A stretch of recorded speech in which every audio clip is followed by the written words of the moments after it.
BJP के पूर्व विधायक संगीत सोम धर्मनगरी हरिद्वार पहुंचे। यहां उन्होंने निरंजनी अखाड़े के आचार्य महामंडलेश्वर कैलाश नंदीगिरी का आशीर्वाद लिया और राहुल गांधी की भारत जोड़ो यात्रा पर तीखा हमला बोला।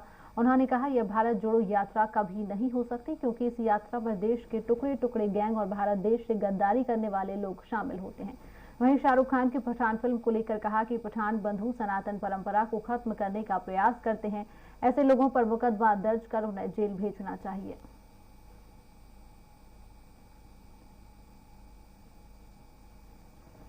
हो सकती जितने देश के टुकड़े टुकड़े गैंग के लोग हैं वो उस यात्रा में कहीं ना कहीं किसी ना किसी रूप में शामिल होते हैं।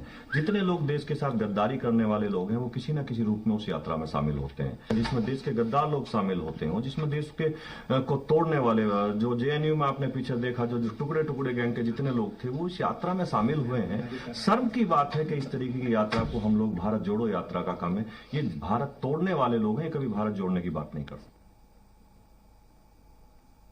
इतने खान बंधु हैं जिस तरीके की पिक्चर बनाते हैं, ये सनातन संस्कृति को ध्वस्त करने का काम करते हैं। और पिछले कुछ समय से लोगों ने इन लोगों को जवाब भी देने का काम किया है। इनकी सारी फिल्में फ्लॉप होती हैं और इन लोगों को मैं तो यही कहूंगा, अगर इनकी जगह मैं हूं तो इन पर मुकदमा करके जेल भेजना चाहिए, क्योंकि ये सनातन धर्म पर जिस तरीके की उंगली उठाते हैं और जिस तरीके से ये फिल्माया करते हैं, इन लोगों को तो जेल के अंदर होना चाहिए, जेल के बाहर नहीं होना चाहिए। कोरोना चीन में आ गया है, भारत में हम लोगों को सबको इसका प्रोटोकॉल का, कोरोना प्रोटोकॉल का पालन करना चाहिए।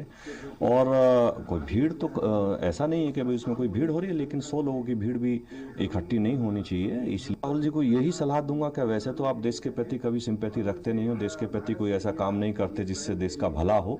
कम से कम इसमें ऐसा तो कर लीजिए कि कोरोना अगर चल रहा है और कोरोना देश में आने की उम्मीद की जा रही है वो ना बढ़े, तो उसमें तो कम से कम अपना सहयोग करें।